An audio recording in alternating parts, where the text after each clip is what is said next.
Lección 6. La letra K con todas las vocales. La letra K con todas las vocales. K con A se dice ga, no ka, ga.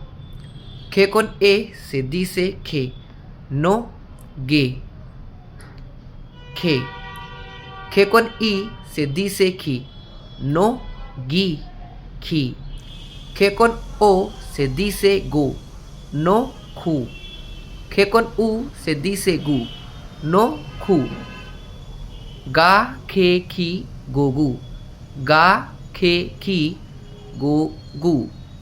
Por ejemplos: gato, gato. Gente, gente. Gimnasio, gimnasio. Gobierno, guerra.